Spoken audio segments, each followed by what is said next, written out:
நேற்றைய முன்தினம் தோழமை கட்சிகளுடைய கூட்டத்தை விஜய் அவர்கள் கூட்டின போது நாங்க தெளிவா சொன்னோம், அந்த கூட்டத்துக்கு நாங்க வர இயலாதுன்னு சொல்லிட்டு. ஏன்னா எங்களை பொறுத்தவரையில் இப்பொழுதைக்கு தாவேகாவை ஒரு ஆட்சி இல்லாத சூழ்நிலை வந்துடக்கூடாதுங்கிறதுக்காக நாங்க ஆதரிக்கிறோமே தவிர தாவேகா உருவாக்குற கூட்டணியில நாங்க அங்கம் பெற விரும்பல. அந்த அரசாங்கத்திலையும் நாங்க இல்லை, நாங்க வெளியில இருந்து ஆதரிச்சிருக்கிறோம். எனவே நாங்க என்ன சொன்னோம், நீங்க அரசுல இடம்பெற்று இருக்கிற கட்சிகளை வச்சு நீங்க கூட்டம் நடத்துங்க, எங்களுக்கு ஒன்றும் ஆட்சேபனை இல்லை. நீங்க கூட்டணி உருவாக்குங்க, என்ன வேணாலும் பேர் வைங்க, அதுல எங்களுக்கு ஒன்றும் ஆட்சேபம். ஆனா ஒரு ஆட்சியே இல்லாத குடியரசு ஆட்சி வந்துடக்கூடாதுங்கிறதுனால நாங்க ஆதரிக்கிறோம். அந்த ஆதரவு எங்களுக்கு தொடரும். நாங்க அந்த கூட்டத்துக்கு வரலங்கிறதுனால ஏதோ நாங்க நாங்க ரொம்ப தூரம் போயிட்டோம் நீங்க நினைச்சிடக்கூடாது. ஆகவே உங்களை நாங்க தனியா சந்திக்கிறோம்னு சொல்லி நாங்க தனியா சந்திச்சு எங்களுடைய ஆதரவையும் மக்கள் சார்ந்திருக்கிற பல கோரிக்கைகளையும் முதலமைச்சர் நாங்க வற்புறுத்திக்கிறோம்.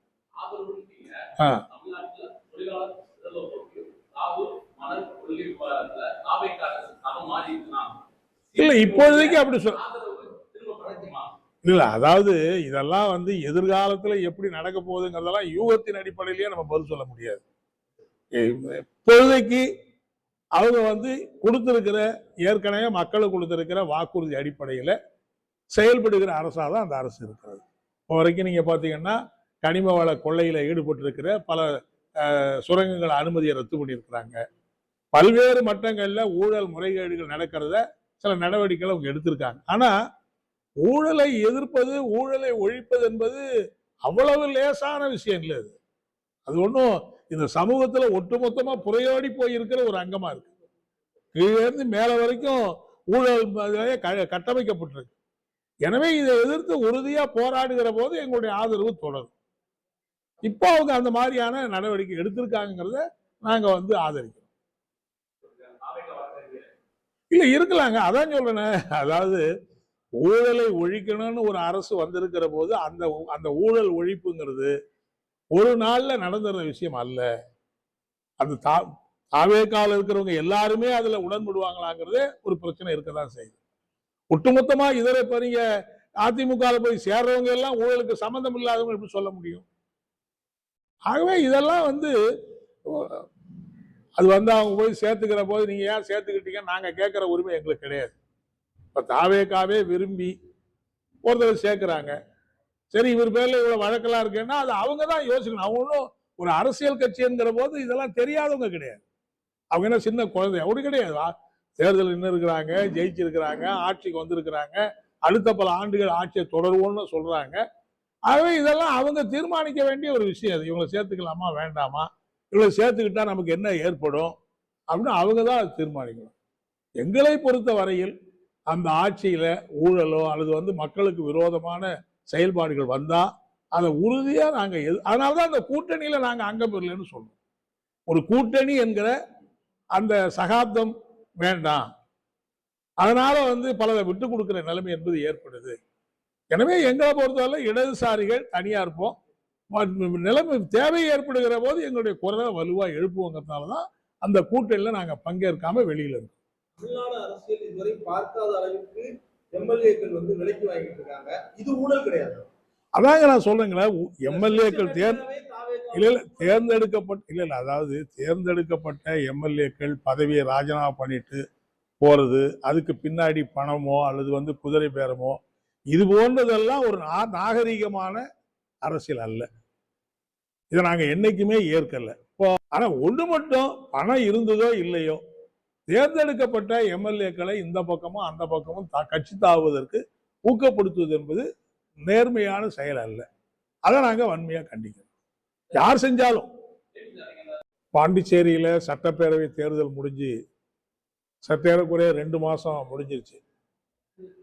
முதலமைச்சர் உட்பட மற்ற எல்லா அமைச்சர்களும் பதவியேற்று அதுவும் சில 2 மாதம் முடிஞ்சிருச்சு, 1.5 மாசம். ஆனா இன்னைய வரைக்கும் அமைச்சர்களுக்கான இலாக்காக்கள் எதுவும் பிரிச்சு ஒதுக்கப்படலை. அதே மாதிரி சபாநாயகர் தேர்ந்தெடுக்கப்படலை. சட்டமன்ற கூட்டமும் இன்னும் முதல் முறையா நடத்தப்படவும் இல்லை.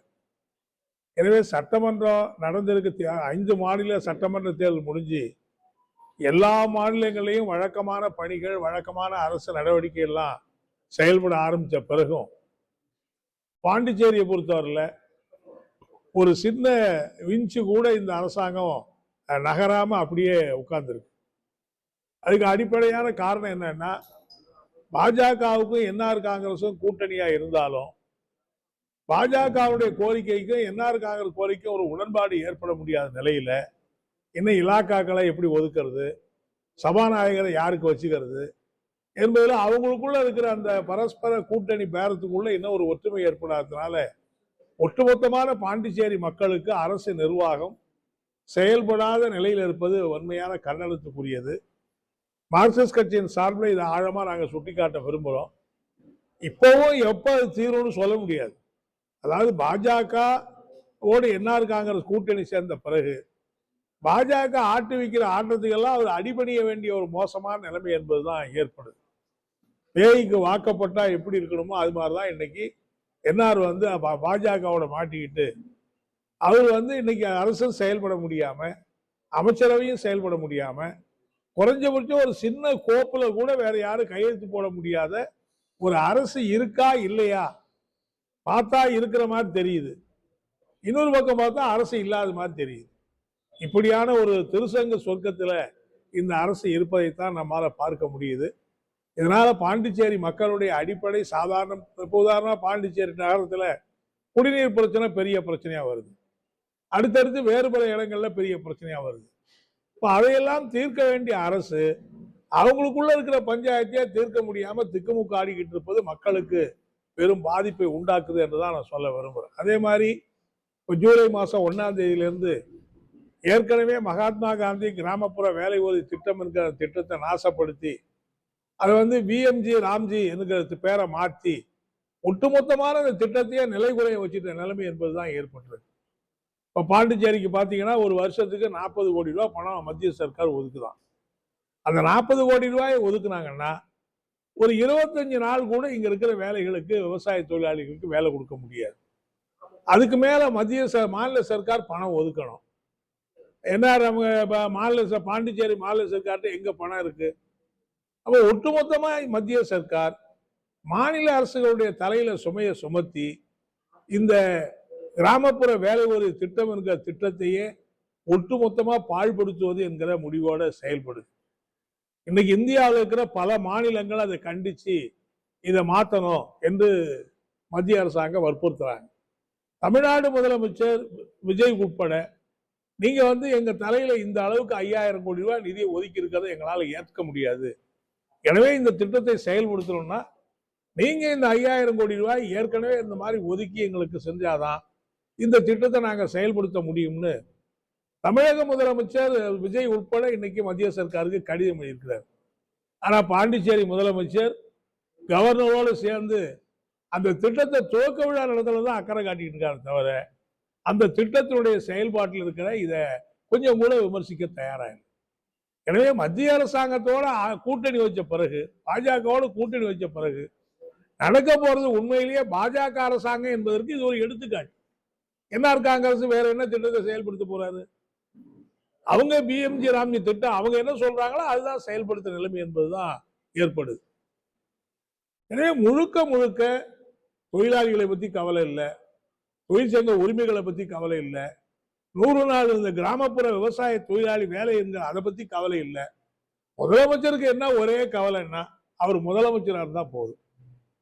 நாட்டில் எது நடக்குது எது நடக்கல, என்ன எப்படி நாசமா போனாலும் பரவாயில்ல, எனக்கு முதலமைச்சர் பதவி மட்டும் இருந்தா போதுங்கிற ஒன்னே ஒண்ணு மட்டும் குறிக்கோளா வச்சிருந்தா மாநிலம் என்ன ஆகுங்கிற கேள்விதான் இன்னைக்கு ஆளாகுது. அதே மாதிரி இப்ப திரும்ப பாத்தீங்கன்னா ஏற்கனவே எல்லா மட்டத்திலேயும் ஊழல். பாண்டிச்சேரி அரசுன்னா ஊழலுக்கு பெயர் பெற்ற அரசுங்கிற மாதிரி தான் இன்னைக்கு இருக்கு. ஏற்கனவே உங்களுக்கு தெரியும் எவ்வளவு பெரிய அந்த போலி மருந்து தயாரிப்பு கம்பெனில எவ்வளவு பெரிய ஊழல் முறைகேடு நடந்ததுன்னு. 26 பேர் உயர்ந்த அதிகாரிகள் உட்பட எல்லாம் கைதானாங்க.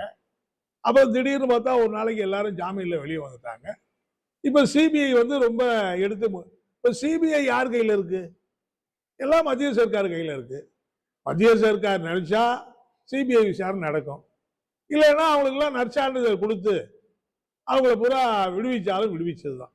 எனவே மார்க்சிஸ்ட் கம்யூனிஸ்ட் கட்சியை பொறுத்தவரையில் இந்த பாண்டிச்சேரியில் நடக்கக்கூடிய இந்த மருந்து பேர ஊழல், போலி மருந்து ஊழல் உள்ளிட்ட ஊழல்களை எதிர்த்து ஒரு வலுவான இயக்கத்தை நடத்துவது என்றும் நாங்க தீர்மானிச்சிருக்கோம். பாஜக பயப்படுது அப்படிங்க. பாஜக பயந்தாக நிறைய இலாக்காவே ஒத்துக்கொள்ள முடியல. அவர் சொல்றது உண்மைன்னா, ரங்கசாமி எல்லாருக்கும் இதாங்க உங்களுக்கு இலாக்கா, இதாங்க உங்களுக்கு மந்திரி பதவி, இதாங்க சபாநாயகர் அப்படின்னு சொல்லி முடிச்சிருக்கலாமே. பாஜகவுக்கு இவரு பயப்படுறாரா, இவரு பாஜகவுக்கு பயப்படுறாராங்கிறது கேள்வியால இருக்கு. இன்னைக்கு இவருக்கு பாஜகவுக்கு பயப்படாம இருந்திருந்தா ஏன் ஏங்க கேரளாவில் தேர்தல் முடிஞ்சு எல்லா போய் சட்டமன்ற கூட்டம் மூலம் நடந்து முடிஞ்சிருச்சு, தமிழ்நாட்டில் நடந்து முடிஞ்சிருச்சு, மேற்கு வங்காளத்தில் நடந்து முடிஞ்சிருச்சு, அஸ்ஸாம்ல நடந்து, ஏன் பாண்டிச்சேரியில் மட்டும் நடக்கல? அடிப்படையான காரணம் பாஜகவுடைய நிர்பந்தம் இவரை திக்குமுக்காட வச்சிருக்க, அவ்வளவுதான். அதான் உண்மை. அதாவது நாங்க விஜய்க்கு ஆதரவு கொடுக்கறது தமிழ்நாட்டில் தேர்தல் முடிஞ்ச பிறகு ஒரு அரசே இல்லாத ஒரு சூழ்நிலை வந்துடக்கூடாது, அதை பயன்படுத்தி குடியரசுத் தலைவர் ஆட்சி வந்துவிடக் கூடாது என்கிற ஒரே நோக்கத்தோடு தான் நாங்க ஆதரவு கொடுத்தோம். முதலமைச்சர் விஜயை பொறுத்தவரையில அவர் ஏற்கனவே பதவி பிரமாணம் எடுத்துக்கொண்ட அந்த பேச்சிலையும் சரி, சட்டமன்றத்தில் நடந்த பேச்சிலையும் சரி, நேற்றைய தினம் தோழமை கட்சிகளை கூட்டி வச்ச ஒரு பேச்சுக்கும் சரி, எங்களை பொறுத்த வரையில் மத்திய அரசாங்கத்தினுடைய மதவெறி கோட்பாட்டுக்கு நாங்க என்னைக்கும் விட்டு கொடுக்க மாட்டோம்.